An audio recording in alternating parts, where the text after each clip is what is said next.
Hello student, मैं Guddu sir आप सभी का इस वीडियो में स्वागत करता हूं। स्टूडेंट, आज जो हम आपके सामने टॉपिक लाए हैं वो टॉपिक इंटीग्रेशन से है, जो कि इंटीग्रेशन का जो है इस समय टॉपिक चल रहा है। ये शायद जो है 11 नंबर है, जो बोर्ड परीक्षा से रिलेटेड एकदम बिल्कुल तरीके से मैं बना रहा हूँ, जो केवल बोर्ड में पूछे गए अर्थात अनसॉल्व्ड के क्वेश्चन है। ये मतलब समझो अनसॉल्व्ड, ठीक है, प्रीवियस ईयर वाले क्वेश्चन इस समय बना रहे हैं। तो आप जानते ही हो कि अगर प्रीवियस ईयर के सारे क्वेश्चन आप सॉल्व कर लिए तो आपके बोर्ड में पूरे मार्क्स आ जाएंगे, ठीक है।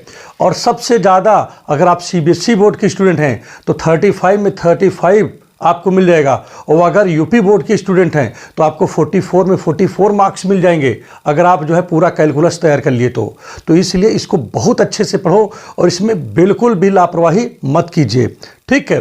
तो यहाँ पर देखिए ये सवाल मैं लगाने चल रहा हूँ और दिखाता हूँ किस प्रकार से इसको लगाया जाएगा। बिल्कुल माइंड नहीं लगाना है। देखो मैं आपको ट्रिक बताता हूँ। देखिए कभी भी एक चीज़ यहाँ पर ध्यान देने की ज़रूरत होती है। जैसे ये सवाल देखिए कितनी बार पूछा भी गया है। जैसे देखिए हमारी बात समझो, ये सब्स्टिट्यूशन का सवाल है। क्यों? क्योंकि अगर बटे वाले को टी मानो तो ऊपर वाला आना चाहिए, या ऊपर वाले को टी मानो तो बटे वाला आना चाहिए, अपान वाला। तो देखिए 1 + x² को टी मानोगे तो tan इनवर्स नहीं मिलेगा, लेकिन अगर tan इनवर्स को टी मान लो तो 1 अपान करके ये मिल जाएगा बटे में। मान के देखो, इसमें देखो। तो सबसे पहले हम यहाँ पर लिखेंगे क्या, i बराबर, इसको लेट करते हैं। क्या करते हैं? इसको लेट करते हैं। और यहाँ पर ध्यान दीजिएगा 0 है, यहाँ 1 लिखा है, और यहाँ tan इनवर्स x है, और टोटल के अपान में क्या लिखा है 1 + x² लिखा है, और इस पर भी स्क्वायर लिखा है स्टूडेंट, यहाँ पर dx लिखा है। देखो यही लिखा है ना इसमें। अब हम इस tan को क्या मानेंगे? t मानेंगे। चलिए मान के देखते हैं क्या आता है। तो यहाँ लेट करेंगे, लेट tan इनवर्स x बराबर मैंने क्या माना? t माना। अब t मानने के बाद आप स्टूडेंट क्या करते हो?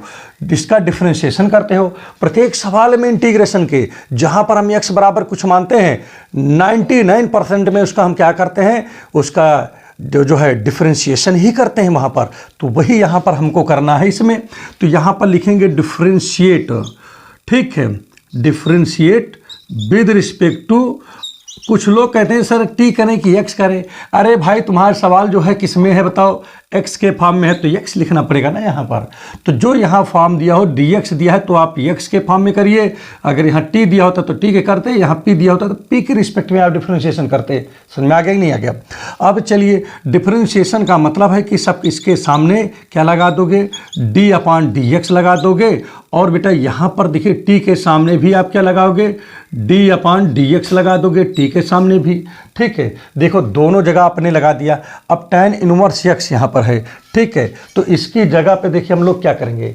tan इनवर्स x की जगह पे, यहाँ पर इसकी जगह पे हम लिख सकते हैं 1/1 + x², क्योंकि इसका ये फार्मूला ही होता है। डिफरेंशिएशन अगर tan इनवर्स से करोगे तो यही आएगा, आपको इसको याद रखना पड़ेगा, ठीक है। और यहाँ पर ध्यान दीजिएगा, यहाँ पर लिखा है dt/dx लिखा है। चलिए इतना काम तो हमारा हो चुका है। अब हम इधर आते हैं, फिर से देखते हैं क्या हो जाएगा। 1/1 + x² तो हमारे पास ही है।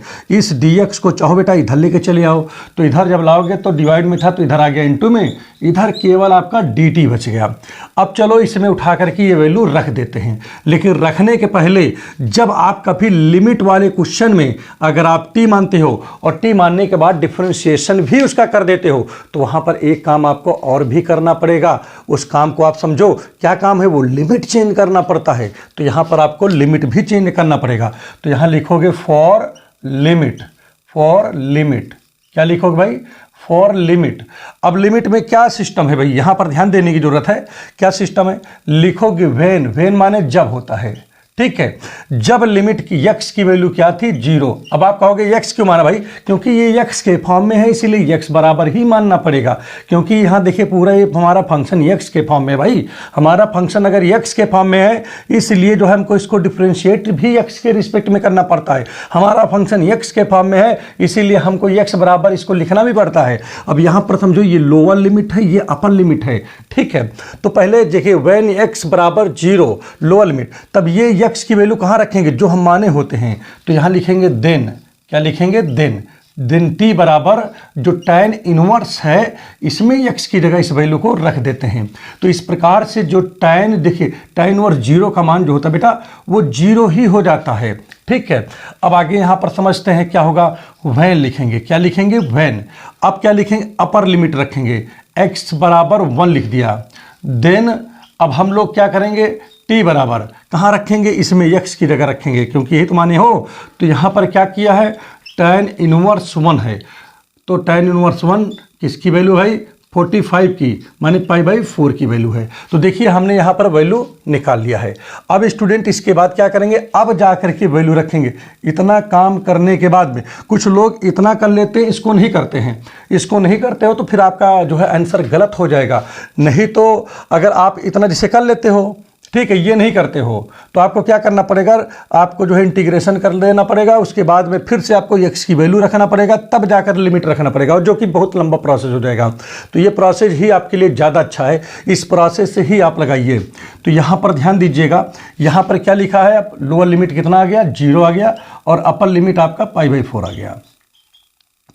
और tan की देखिए, tan इनवर्स x इतनी की जगह पे मैंने t माना, देखो माने हो ना tan इनवर्स x, तो इसकी जगह पर मैं t रखूँगा तो यहाँ पर आ जाएगा t² आ गया। और जैसा कि यहाँ पर 1 छिपा ही है तो 1/, इतना 1 + x² dx, देखो यहाँ पर लिखा है dx, और यहाँ पर देखिए लिखा ना, इसकी वैल्यू क्या लिखा है, dt लिखा है, अर्थात इतना इतना इतना मिला के क्या है, dt है। तो यहाँ पर आप dt लिख दीजिए। तो इतना हो गया ये वाला। अब स्टूडेंट इसके बाद देखिए हम लोग क्या करते हैं, अब इसका इंटीग्रेशन कर देते हैं। तो देखिए स्टूडेंट, अगर आप इसका इंटीग्रेशन करोगे किसका, t² का, तो भाई आपको तो गुरुजी यही पढ़ाए ना कि जो पावर होता है उसमें 1 जोड़ दो, और जो ऊपर पावर आवे वही पावर कहाँ लिखोगे, बटे में लिखोगे, और एक बड़ा सा ब्रेकेट बनाओगे, और इसके नीचे लोअर लिमिट लिखोगे, यहाँ पर अपर लिमिट लिख दोगे। यही तो आप लोगों ने पढ़ा है। तो बिल्कुल वही चीज़ हमने यहाँ पर लिख दिया है, हमने कोई यहाँ पर चेंजिंग नहीं किया है। अब स्टूडेंट देखिए इसके बाद हम लोग क्या करेंगे, इसके बाद हमारा जो वर्क होगा वो क्या होगा, ठीक है, इसको देखते हैं। तो i बराबर स्टूडेंट क्या हो जाएगा, i बराबर t की पावर यहाँ पर क्या हो जाएगा 3, और अपान में क्या हो गया 3 हो गया। ठीक है, और यहाँ पर देखिए हमने लिमिट लगा दिया 0 से π/, यहाँ पर क्या है 4 है। अब स्टूडेंट यहाँ पर ध्यान दीजिएगा, अब एक बार t की जगह हम क्या रखेंगे, π/4 रखेंगे। तो π/4 रख दिया इसमें का, यहाँ पर क्या करेंगे, यहाँ क्यूब, और बटे में भी देखिए 3 था तो 3 को बाहर कर लीजिए, ज़्यादा अच्छा रहेगा। ठीक, ये 3 को 1/3 करके बाहर लिख लिया, और t की जगह वैल्यू रख रहा हूँ अब, और इसको अब 0 रखो स्टूडेंट t की जगह पे, तो हो जाएगा 0 का क्यूब हो गया। अब स्टूडेंट यहाँ पर ध्यान दीजिएगा क्या हो जाएगा, 1/3 तो है ही है यहाँ पर, और इसको 3 बार अगर मल्टीप्लाई करोगे तो क्या देगा π³, और 4 चौक 16 चौको 64 हो गया। नहीं स्टूडेंट, ठीक, अब यहाँ पर आ गया। अब स्टूडेंट देखिए क्या हो जाएगा, पाई तो क्यूब तो है ही है यहाँ पर, अब इससे इससे मल्टीप्लाई कर दो तो यहाँ पर क्या आ जाएगा, 3 4 जा 12, 3 6 जा 18, 119, 192। तो स्टूडेंट ये हमारा क्या हो जाएगा, स्क्वायर लग जाएगा। और इस वाले क्वेश्चन में देखिए जो लिमिट वाले क्वेश्चन होते हैं उसमें सी लगाने की आवश्यकता नहीं होती है। इसका जो है प्रोसेस मैंने अपने प्रीवियस वीडियो में बना करके प्लेलिस्ट में रख दिया हूँ, अगर अभी उसको ना देखो तो प्लीज़ उसको जाकर देख लीजिए। और अगर ये वीडियो अच्छे से समझ में आ रहा हो तो प्लीज़ चैनल को लाइक कर दें और सब्सक्राइब जरूर कर लें, और अपने दोस्तों में जरूर भेजें ताकि जो है ज़्यादा से ज़्यादा लोगों को इसका लाभ मिले। सब्सक्राइब कर लोगे तो हमारे द्वारा जितने भी वीडियो बनाए जाएंगे उसका लिंक सबसे पहले आपके पास जाएगा। ठीक है स्टूडेंट, तो चलिए नेक्स्ट क्वेश्चन बनाते हैं, बहुत मजा आएगा आपको इस वीडियो में। और अब आइए जो है इसी क्रम को आगे बढ़ाते हुए इस क्वेश्चन को देखते हैं। ये क्वेश्चन भी देखिए बोर्ड में कई बार पूछे गए हैं बच्चों। तो देखिए ये हमारे जो है अभी छोटे वीडियो बना रहा हूँ, अभी इससे लॉन्ग भी वीडियो बनाऊंगा। कारण क्या है, देखिए वीडियो क्या बनाना है, यहाँ पर हम वही क्वेश्चन ले रहे हैं जो बोर्ड ने पूछा है। ठीक है, अभी हम अपने तरफ से इधर उधर के क्वेश्चन बिल्कुल नहीं बना रहे। हमको पता है कि अगर हम इसको अगर पढ़ा देंगे आपको तो 100% आपके नंबर बहुत अच्छे आएंगे। ठीक है, तो कोशिश करिए कि आप भी जो है अभी समय, जैसे मान लीजिए कि आप पेपर के समय पे हो तो आप अनसॉल्व्ड ही लगाइए, जो क्वेश्चन पूछे गए हैं उन्हीं क्वेश्चनों पे ज़्यादा फोकस कीजिए, तब आपके नंबर क्या होंगे, बढ़िया आएंगे। ठीक है, और अगर थोड़ा भी आपने लापरवाही किया तो नंबर जो है गलत हो सकता है, तो बिल्कुल लापरवाही नहीं करना है। ठीक है, देखिए बाकी जो है अब आपका जैसे समय इस समय पढ़ाई का है तो आप पढ़ाई ही करो, बाकी इधर उधर का काम बिल्कुल मत कीजिए। ठीक है, थोड़े दिन चैटिंग वगैरह या जो है मोबाइल चलाने वाला कार्यक्रम थोड़ा सा कम कर दीजिए। आपको समझ लीजिए सफलता जब मिल जाए तो उसके बाद जांचो करो, ठीक है। तो यहाँ पर ध्यान दीजिएगा, ये क्वेश्चन बहुत ही इंपॉर्टेंट है। अब यहाँ पर क्या करोगे आप, देखिए इस क्वेश्चन को सॉल्व करने के लिए सबसे पहला काम होगा कि हम इसको लेट करें। लेट करोगे I इक्वल टू लेट करोगे इसको, ठीक है। और I इक्वल टू कैसे लेट करोगे, ध्यान दीजिएगा। यहाँ पर जैसे यहाँ लिखा है लिमिट लिखा है 1 लिखा है, यहाँ 3 लिखा है, और यहाँ पर क्या लिखा है कॉस लिखा है, और यहाँ पर लिखा लॉग, यहाँ पर लिखा x, ठीक, यहाँ पर लिखा है ये। अब दिमाग इसमें फिर से लगाओ वही बात जो हमने अभी इसके पहले बताया आपको कि देखिए इसको मानेंगे x को t मानते हैं तो log नहीं मिलेगा, ठीक है, और cos को t मानेंगे तो देखिए log नहीं मिलेगा ना, तो ये मिलेगा, लेकिन log को t मानेंगे, log x को t मानेंगे तो ये x जरूर मिल जाएगा। कैसे, क्योंकि बटे में x है, और log बराबर जब log को t मानोगे तो इसका डिफरेंशिएशन करोगे तो log का 1/x होता है ना डिफरेंशिएशन, तो बटे में x मिल जाएगा आपको। तो इस प्रकार से माइंड में ये बात आ गई कि हाँ भाई हमको किसको t मानना है, तो हमको तो ये पता लग गया भाई कि हमको तो log को ही t मानना है। तो यहाँ पर चलिए मान लेते हैं, तो यहाँ लेट करेंगे, लेट, ठीक है, log x बराबर t। अब स्टूडेंट क्या करते हैं इसका, अब इसको डिफरेंशिएट करते हैं, ठीक है, विद रिस्पेक्ट टू किसके करते हैं भाई, t के करते हैं, और सॉरी x के करेंगे। अब बताओ क्यों करोगे x के, क्योंकि ये हमारा फंक्शन x के फॉर्म में है इसलिए। अब स्टूडेंट क्या करोगे, दोनों के सामने आप d/dx लगा दोगे, लगा दिया ना दोनों के सामने, ठीक है। देखो d/dx दोनों के सामने ये देखिए लग गया। अब इसका जब डिफरेंशिएशन करोगे स्टूडेंट तो क्या हो जाएगा, 1/x हो जाएगा, क्या हो जाएगा 1/x हो जाएगा, और इसका डिफरेंशिएशन क्या आएगा d, देखिए ये तो यही रह जाएगा, ठीक है। अब इसके बाद देखिए यहाँ तक का काम हमारा हो गया। अब क्या कर सकते हैं, इसको dx को इधर ले आओ, बहुत ज़्यादा करोगे तो 1/x यहाँ हो गया dx बराबर ये हो गया dt, ठीक। तो इतना काम आपको हमेशा करना ही करना है, ठीक है। अब इसके बाद जब स्टूडेंट हमने देखिए माना इसको और डिफरेंशिएशन भी कर दिया इसका, तो भाई लिमिट तो चेंज होना है, तो यहाँ पर लिखोगे for limit, for limit, limit के लिए देखते हैं, ठीक है। लिमिट में क्या देखोगे, देखोगे कि जब लोअर लिमिट 3 था तो लिखोगे व्हेन x इक्वल टू कितना है 1 है, लोअर लिमिट x कितना है 1 है, अपर लिमिट 3 है, ठीक है। तो यहाँ पर देखिए when x equal to 1 then अब क्या करेंगे भाई, इस वैल्यू को हम कहाँ रखेंगे, इस वाले जो माने रहते हैं उसी में रखते हैं, बाकी जगह नहीं रखते हैं। तो यहाँ t इक्वल टू क्या हो जाएगा log 1 हो जाएगा, और बेटा log 1 की वैल्यू 0 होती है, ठीक, क्लियर हो गया। अब आगे बढ़ते हैं, लिखेंगे व्हेन, क्या लिखोगे व्हेन x इक्वल टू क्या लिखोगे अपर लिमिट 3 लिखोगे, तो यहाँ 3 लिख दिया, तो यहाँ देन t इक्वल टू क्या हो जाएगा log 3 हो जाएगा, तो ये अपर लिमिट हो गया। अब देखिए मैंने लोअर लिमिट निकाल लिया और यहाँ पर अपर लिमिट निकाल लिया, तो हमारा जो नया लोअर लिमिट निकला है वो 0 निकला है, और जो नया अपर लिमिट निकला है वो log 3 निकल आया है। तो अब क्या करोगे भाई इसमें, अब ज़्यादा कुछ नहीं करोगे, उठा के वैल्यू इसमें रख दीजिए, भाई लिमिट का भी काम हो गया। कुछ लोग क्या करते हैं कि इसको निकाल लेते हैं, इसको भूल जाते हैं, और अगर ये भूल गए तो समझ लीजिए नंबर भी मास्टर देना भूल जाएगा। तो इसलिए आपको बिल्कुल नहीं भूलना है, ध्यान देना है। तो इसलिए आई बराबर आप यहाँ पर क्या लिखेंगे, आप इसको लिख दीजिए, तो इसको लिखोगे इंटीग्रेशन का ये साइन है, ये कैपिटल एस का जो है एक्सपेंडेड फॉर्म है, ठीक है। जैसे कैपिटल एस पकड़ के खींच लियो, खींच लो, तो इसी तरह हो जाएगा ना, बात समझ में आ रहा है।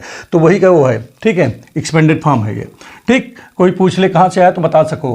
अब यहाँ पर देखिए लोअर लिमिट तो आपका बेटा यहाँ पर 0 है, और अपर लिमिट यहाँ पर क्या लिखा log 3 लिखा है, क्लियर, और यहाँ लिखा है cos, और यहाँ लिखा है log x, तो log x की जगह पे t है, तो हो गया cos t।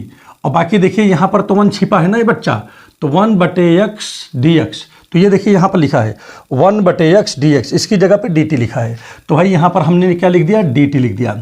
अब इसके बाद देखिए बेटा यहाँ पर हम लोग करेंगे क्या, अब cos का इंटीग्रेशन करते हैं, तो फार्मूला याद होना चाहिए इसके लिए, तो फार्मूला इसका होता है sin t होता है, cos t का क्या होता है sin t होता है, और ये देखिए लिमिट लगा देते हैं, 0 है यहाँ पर और यहाँ पर log 3 है। अब स्टूडेंट इसके बाद हम लोग क्या करेंगे, ध्यान दीजिएगा, बहुत ही आसान सवाल है। अब ये लिमिट यहाँ रखेंगे t की जगह पे, तो देखिए साइन, और यहाँ पर आ गया कितना log 3, पहले अपर लिमिट रखेंगे ना इसमें, और फिर माइनस लिखते हैं। अब ये लोअर लिमिट यहाँ रखते हैं तो साइन क्या हो जाएगा, 0 रखेंगे। तो देखिए साइन जीरो का मान क्या होता है भाई, जैसे 0 है तो साइन 0 का मान 0 होता है। और यहाँ पर क्या लिखा है, साइन log 3 लिखा है, तो ये यहाँ पर हो गया, इसका मान तो 0 होगा। ठीक है, तो इस प्रकार से हम यहाँ पर आई बराबर हमारा वैल्यू क्या निकल के आ गया, ध्यान दीजिएगा, हमारा आ गया साइन log कितना 3 आ गया। ठीक है, इसमें सी नहीं लगता है। और आई आपने किसको माना था भैया, आपने आई इसको माना था, तो आई की वैल्यू यहाँ पर रख दीजिए। तो इंटीग्रेशन 1/3 cos और यहाँ पर क्या था log x और यहाँ पर पूरे के बटे में x dx की वैल्यू जो निकल के आई है वो क्या आया है भाई, साइन ब्रैकेट में log 3 ये आ गया है। ठीक है, तो इस चीज़ को देखिए कितनी आसानी से आप लोगों ने लगाया है, बिल्कुल आपको माइंड यहाँ पर नहीं लगाना पड़ा है। समझ में आ रहा हो तो प्लीज़ चैनल को लाइक कर दें और सब्सक्राइब कर दें, अपने दोस्तों में से ज़रूर भेजें, जो आपके पास में व्हाट्सएप ग्रुप हो उसमें भी आप इसको डालें, ताकि ज़्यादा से ज़्यादा लोगों को इसका लाभ भी मिले और चैनल का भी लाभ हो। और अगर आपकी कोई जो है क्वेरी है तो प्लीज़ जो है कमेंट बॉक्स में अपनी क्वेरी ज़रूर लिखें। ठीक, अगर कहीं गड़बड़ियाँ हो रही हैं, ठीक है, समझ में नहीं आ रहा है तो उसको भी आप लिखें, ताकि उसको सुधारा जा सके और अच्छे से काम किया जा सके। Thank you. तो चलिए अब नेक्स्ट क्वेश्चन आपको बताते हैं। और आइए जो है नेक्स्ट क्वेश्चन आपके सामने ये लेकर के आया हुआ हूँ। ठीक है, इंटीग्रेशन चल रहा, बहुत ही बढ़िया टॉपिक चल रहा है स्टूडेंट। आपको खुद अंदाजा हो रहा होगा कि आज का जो टॉपिक है ये भी बहुत ही इंपॉर्टेंट टॉपिक है। देखिए कितनी बार पूछा जा चुका है, तो इसका मतलब है कि इसको बहुत ही अच्छे से आपको ध्यान देने की आवश्यकता है। तो स्टूडेंट सबसे पहला काम आप क्या करते हो कि इसको आप आई मान लेते हो। ठीक है, तो आई मानोगे तो आपका कुछ इस प्रकार से ये हो जाएगा, यहाँ थीटा लिखा है, यहाँ साइन थीटा है, यहाँ पर कास थीटा है, ये डी थीटा है। और सबसे बड़ी बात है कि देखिए कितनी बार ये आया हुआ है, कितना इंपॉर्टेंट क्वेश्चन है। ठीक है, बहुत ही बढ़िया। इसको देखिए बहुत हाई फाई के चक्कर में जो है आपका बेस खराब हो जाता है, बेस बिल्कुल मत खराब करिए। ठीक है, मतलब यहाँ पर जो क्वेश्चन हम बता रहे हैं ये बहुत इंपॉर्टेंट है, इसको आपको ध्यान जरूर देना है। ठीक है, तो यहाँ पर ध्यान दीजिएगा, आप यहाँ पर क्या करोगे, आप इसमें एक काम कर सकते हो, इसमें 2 से आप यहाँ पर गुणा कर सकते हो। ठीक है, चलिए अगले स्टेप में कर देता हूँ ताकि आपको कोई समझने में दिक्कत ना हो। तो यहाँ पर देखिए 0 लिखा है, यहाँ पर π/2 लिखा है, तो यहाँ थीटा लिखा है और यहाँ 2 से मैंने अपने मन से मल्टीप्लाई कर दिया। अब आप कहोगे गुस्साएंगे सर जी हमने अपने मन से क्यों करोगे, तो भाई हमने डिवाइड भी तो कर दिया। अब आप कहोगे सर किया ही क्यों है, तो इसलिए किया हूँ कि देखिए अगर आप जो है नहीं करते हो 2 से मल्टीप्लाई, तो यहाँ पर देखिए कितने फंक्शन है, 1 2 3 फंक्शन है। और अगर थीटा देखिए 2 से मल्टीप्लाई कर दोगे तो आपका ये फार्मूला बन जाएगा किसका, देखिए 2 sin theta into cos theta, ये होता है फार्मूला sin 2 थीटा का होता है। तो ये फार्मूला बन जाएगा नहीं बन जाएगा। इसलिए हमने कर दिया कि भाई जहाँ 3 लोग हैं, अगर वहाँ 2 लोग कर दिया जाए तो वहाँ पर तो लड़ाई आसानी से जीती जा सकती है ना, वही चीज़ यहाँ पर है। तो और एक चीज़ मैं आपको बता भी देता हूँ, देखिए आइलेट के हिसाब से ILATE, ठीक है, देखिए इसका मतलब इनवर्स इसका मतलब लॉगरिथमिक, अलजेब्रिक, ट्रिग्नोमेट्रिक और इसका मतलब एक्सपोनेंशियल। तो यहाँ पर देखिए ये अलजेब्रिक है, ये ट्रिग्नोमेट्रिक, तो जो पहले आएगा उसको फर्स्ट मानेंगे, जो बाद में आएगा उसको हम सेकंड मानते हैं, याद कर लीजिए इसको। तो इसमें देखिए पहले कौन आया है, पहले तो अलजेब्रिक आया है, ठीक, ट्रिग्नोमेट्रिक बाद में आया, तो इसको हमको क्या मानना पड़ेगा, फर्स्ट फंक्शन, और इसको क्या मानना पड़ेगा, सेकंड फंक्शन। और बेटा एक चीज़ मैं आपको और भी बता देता हूँ, उसको भी थोड़ा सा आप समझ लीजिएगा। यहाँ पर लिखता हूँ यूज्ड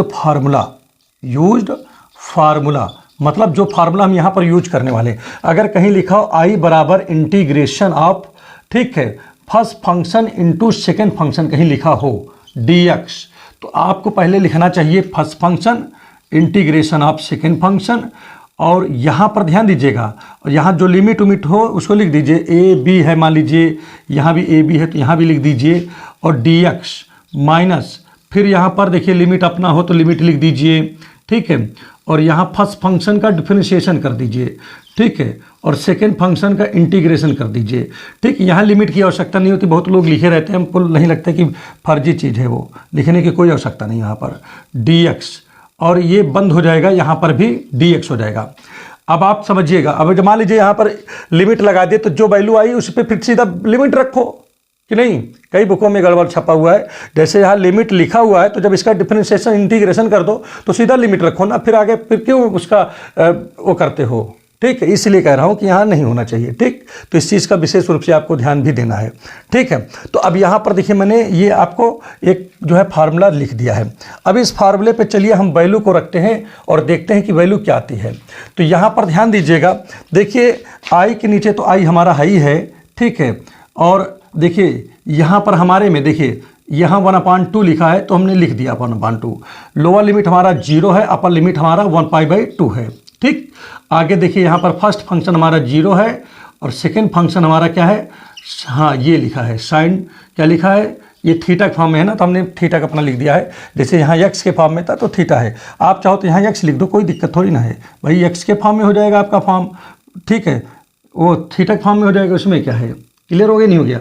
चलिए, तो अब यहाँ पर ध्यान दीजिएगा डी थीटा हो गया। तो फर्स्ट फंक्शन कह रहा है उसकी जगह कौन है, यहाँ पर थीटा लिखा है, तो यहाँ क्या लिखोगे, थीटा लिखोगे, इंटीग्रेशन और 0 से क्या लिखोगे, π/2।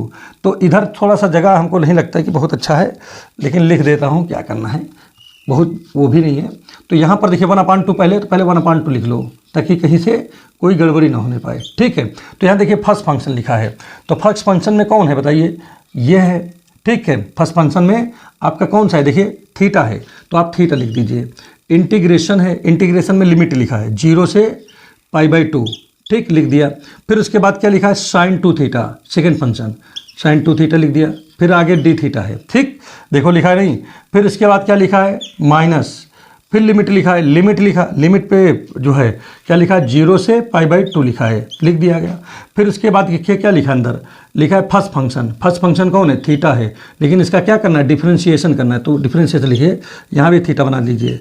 तो d/d थीटा, यहाँ पर थीटा, और सेकेंड फंक्शन का क्या करना है, इंटीग्रेशन, तो यहाँ sin 2 थीटा था, ये ठीक है, डी थीटा, इसका इंटीग्रेशन करना है। ठीक है, और बाद में ब्रैकेट बंद हो गया और यहाँ पर डी थीटा हो गया, क्लियर। ठीक, ये चीज़ यहाँ पर आपका हो गया, कंप्लीट हो गया। तो देखिए मैंने वैल्यू यहाँ पर पुट कर दिया। ठीक है, बड़ा आसान एकदम है, बिल्कुल कुछ नहीं करना था। देख लीजिए यहाँ पर first function integration, second function minus first function का डिफरेंशिएशन, सेकेंड फंक्शन का इंटीग्रेशन, एकदम वही चीज़ लिखा। अब यहाँ पर ध्यान दीजिएगा, अब हम लोग क्या करेंगे, देखिए आई बराबर तो है ही है, तो यहाँ 1/2 लिखेंगे ना। ठीक है, अब इसके बाद देखिए ये ब्रैकेट है तो लगा दिया, थीटा लिखा तो थीटा लिख दिया। अब साइन का इंटीग्रेशन अगर किया जाए, थोड़ा और आगे लिख दे तो ज़्यादा अच्छा लगेगा। ये अगर साइन का इंटीग्रेशन किया जाए तो माइनस का हो जाता है, क्या, माइनस का cos 2 थीटा और अपान में 2 हो जाता है। अच्छा, अपान में 2 क्यों होगा, क्योंकि थीटा का जो है कोफिशिएंट 2 है, अगर थीटा का कोफिशिएंट 3 होता तो अपान में 3 हो जाता। ठीक है, और यहाँ पर आप क्या करोगे, लिमिट लगा दोगे। तो लिमिट क्या है भाई, 0 से π/2 है। देखिए 0 से π/2 यहाँ पर आपने लगा दिया, आ गया ना समझ में। अब इसके बाद आ जाते हैं, देखिए इतना काम हमने कंप्लीट कर लिया। अब इस वाले में आते हैं, तो यहाँ पर ध्यान दीजिएगा, यहाँ क्या लिखा है, 0 से π/2। ठीक, थीटा का डिफरेंशिएशन थीटा के ही रिस्पेक्ट में करोगे तो भाई 1 आ जाएगा, क्या आ जाएगा, 1 आ जाएगा। इसका इंटीग्रेशन करोगे, ठीक है, तो क्या हो जाएगा, और यहाँ पर ध्यान दीजिएगा माइनस में था तो माइनस को हमने बाहर कर दिया है। ठीक है, क्लियर हो गया। अब यहाँ पर देखिए साइन का इंटीग्रेशन करना है, तो साइन का इंटीग्रेशन होता है cos 2, ठीक है, थीटा होता है, क्या होता है, cos 2 थीटा, और चूंकि अपान में यहाँ पर 2 जाएगा इसलिए क्योंकि यहाँ थीटा का जो कोफिशिएंट है वो कौन है, यहाँ पर 2 है, और यहाँ पर हो गया डी थीटा। ठीक है, और ये आपका करली ब्रैकेट बंद हो गया। अब इसके बाद देखिए स्टूडेंट क्या करोगे, बहुत आसान है भाई। अब यहाँ पर देखिए क्या हो जाएगा, आई बराबर 1/2, और देखिए यहाँ पर ध्यान दीजिएगा, इसमें वैल्यू रखते हैं, पहले अपर लिमिट रखो, पहले एक काम कर लो, चलिए कोई बात नहीं, तो एक काम करो 1/2 तो पहले बाहर कर लो इसको। ठीक है, अब ब्रैकेट के अंदर रखो, पहले अपर लिमिट रखो, अपर लिमिट देखिए थीटा की जगह π/2, और यहाँ भी थीटा की जगह क्या रखेंगे, और चूंकि माइनस है तो माइनस यहाँ लिख दीजिएगा। ठीक है, और थीटा की जगह देखिए क्या लिखोगे, 2 लिखा ना, और थीटा की जगह π/2, तो यहाँ हो गया π/2। तो देखिए मैंने अपर लिमिट रख दिया, ठीक, और ये 2 तो यहाँ पर आ गया है। अब क्या लिखेंगे, माइनस, अब लोअर लिमिट रखो, तो 0 × cos 2 × 0, और पूरे देखिए 0 हो गया ना, ठीक, यही तो होगा, देखिए मैंने रख दिया। अब अपान 2 के बारे में सोच रहे हो तो 2 यहाँ पर आ गया है। ठीक है, मैं भी यही सोचा था, अभी यहाँ पर आ जाइए माइनस। अब इसका देखिए यहाँ पर क्या होगा, ठीक है। एक चीज़ मैं आपको और भी बता देता हूँ, जैसे मैंने यहाँ पर जब साइन का इंटीग्रेशन किया था तो माइनस का काश हुआ था, तो माइनस माइनस ये क्या हो जाता, प्लस हो जाएगा।